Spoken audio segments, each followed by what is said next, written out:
Yo, yo, yo, what's up, y'all? What's up, man? It's your boy G. It's a beautiful day outside out here in Colorado, man.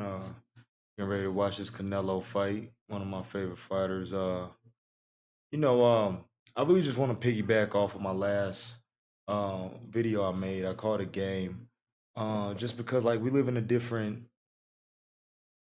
era now, like this narcissistic era. Nobody really wants to earn a title. They want instant success, instant gratification. I heard pastors call it a microwave society. Um, my last video, I really talked about how to identify people that's not genuine. And the reason why I said that is because a lot of people will use you as stepping stones to get into other social groups. A lot of lovers will use you as a rebound, not really caring about you as an individual. They might just want to make their ex jealous, or they're just using you as like a "oh, I still got it" type of moment. And then, you know, it's bad, but I mean, it's not the worst case scenario. You have some people who really don't mean no ill intent to you, but they're so insecure themselves. They might throw shade on you or put you down or try to put you in a bad light so that way their inconsistencies don't show. And that still sucks. But I just tried to give you, viewpoints from my point of view, individuals that's not 100% sincere or genuine about who they are. Um, but this video, I want to talk about us. You know, the only way you could truly be healed starts with yourself, uh, and learning your value. Everybody says no, you know your worth, know this. I feel like that's taken out of context. I believe in Jesus Christ. Whatever you believe in, really tap in with God. You're here for a reason. You didn't die in that car accident for a reason. You didn't catch that stray bullet at the club for a reason. Your parents didn't abort you for a reason. I don't care what you might think about yourself. You've been put on this earth and you have completed something, whether it's making somebody feel good, whether it's sports, whether it's cooking. You're good at something. Whatever it is, you know what it is. And you was distracted along the way, and then the devil tried to minimize things. I always see whenever somebody has instant success in something, it's not for them because they get bored quickly and they lose or they leave. I mean, but like the slow grind of stuff, the agony of defeat, like the shortcomings, uh, it triggers you. It triggers something inside of you that want to keep trying because you know why you failed, and you want to keep at it, and you want to keep going, and you want to keep going. You know what I'm saying? Um, I believe that is confirmation that is for you, not the instant success, but like the grind, and then appreciating the grind after it's over with. um but like I said, back to the value part. Like, take notes, man. Love yourself. Go out to eat by yourself. Spend time journaling. Really do stuff that you like to do. You know what I mean? Like, if you like walking around on Sunday evenings by yourself, listening to your music, do that. If you like wine and painting by yourself, do that. Like, man, whatever it is you like to do, treat yourself with that. I put on my story, it was Jim Jones saying sometimes you got to celebrate yourself. Celebrate yourself by doing the things that you like to do.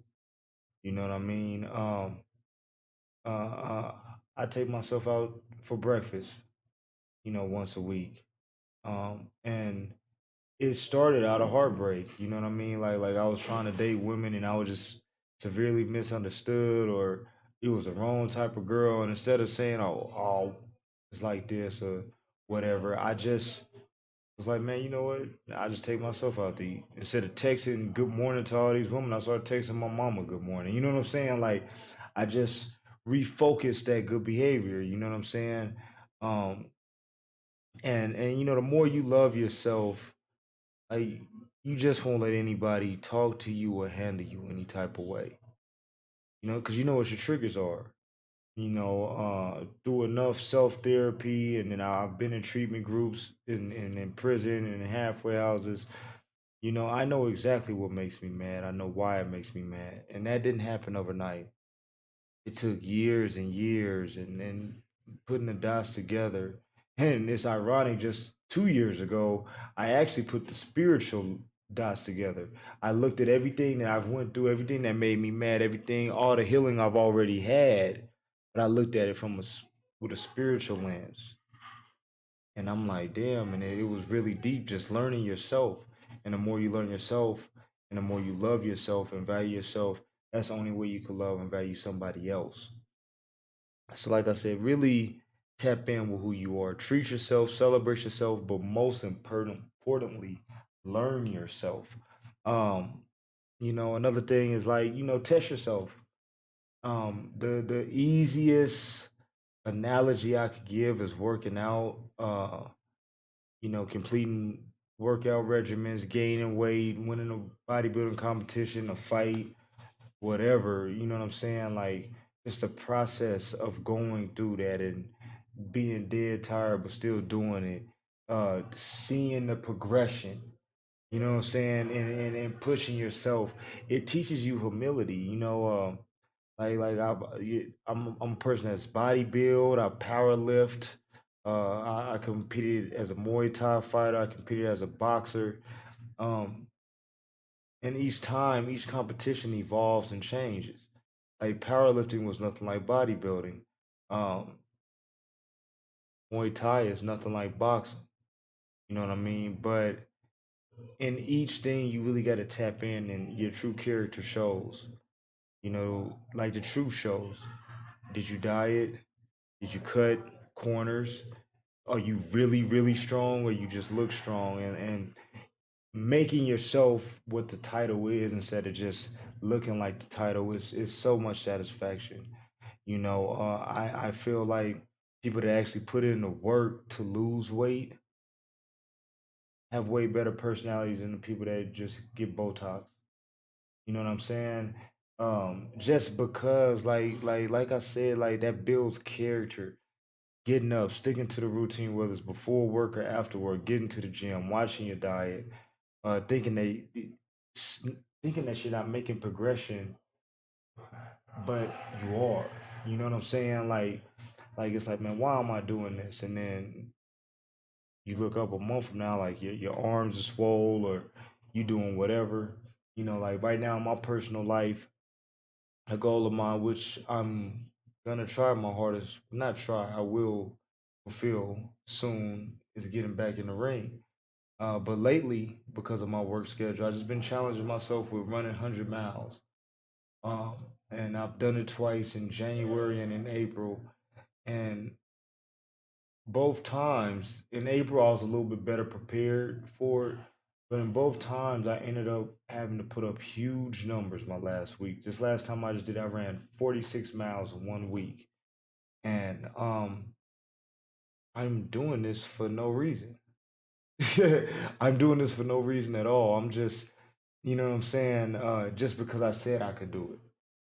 And that alone is why I don't want to give up on myself.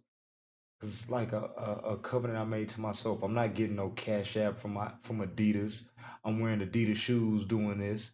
I'm not getting that a boy from people on Facebook. I post on Facebook and I might get 5 likes. And I was out there busting my ass for 30 days trying to get this.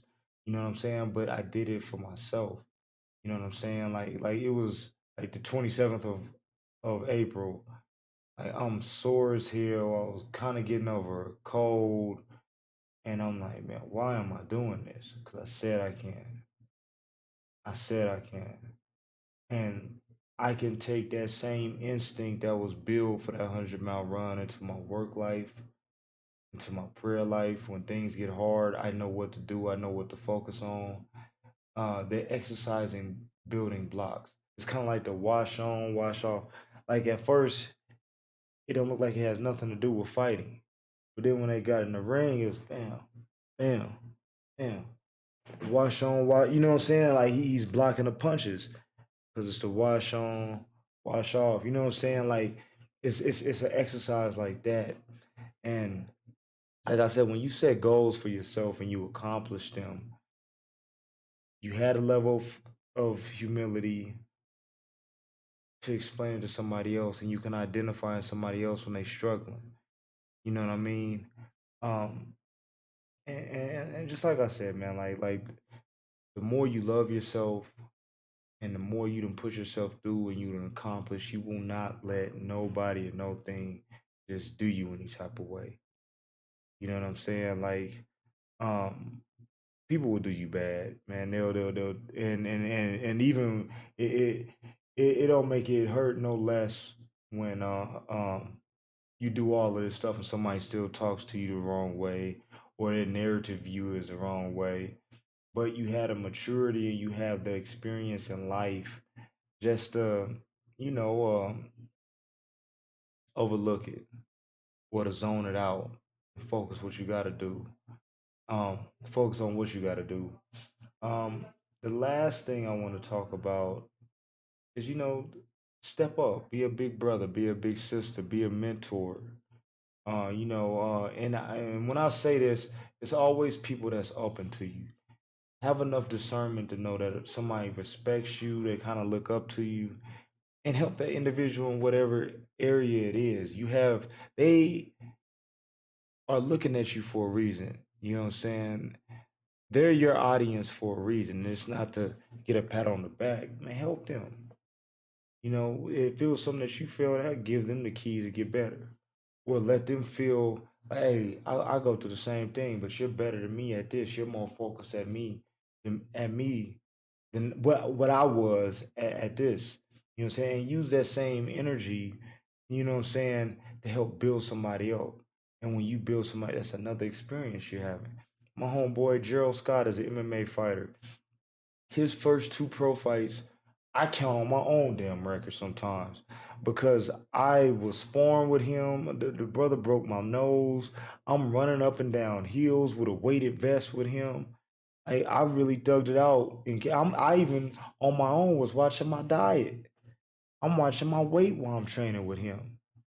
I mean, when his granddaddy, who was his coach at the time, called me, man, it was no question. It was no question I was at the gym. It was no question I was at running up them hills with him. You know what I'm saying? Because I felt like that's what God helped me. God put me in that position for a reason. And it was still an experience. I got the experience. And in my own fight life, I was able to derive from them camps. I remember Gerald was doing this, and I remember we did this. Let me do this on my own. That's what helped turn me pro. You know what I mean? But when I turned pro, that was damn near 2 years later. You know what I'm saying? But just helping somebody else, when you help somebody else, and when you pour into somebody else, it directly tells you what you need to work on, and y'all can work on it together. But that's all I'm gonna just say at this time, man. Love yourself, value yourself, test yourself, uh, put yourself to the test, go through the journey of different things, and then help somebody.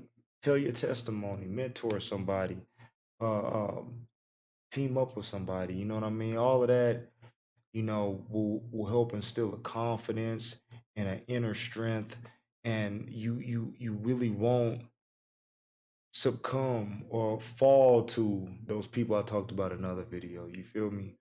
Like they're still gonna be there, and you know how they say, "New level, new devil." It's the same devil. It's just a little bit more discreet. It's the same enemy your whole life. He's just a little bit more discreet. You know what I'm saying? And you got to learn what your enemy is, because your enemy is a contradiction to your strength. So, man, stay blessed. Have a good Saturday, man, and enjoy the fights or whatever you're doing. Don't drink too much if you're going to drink. And if you do drink, make sure you don't drive.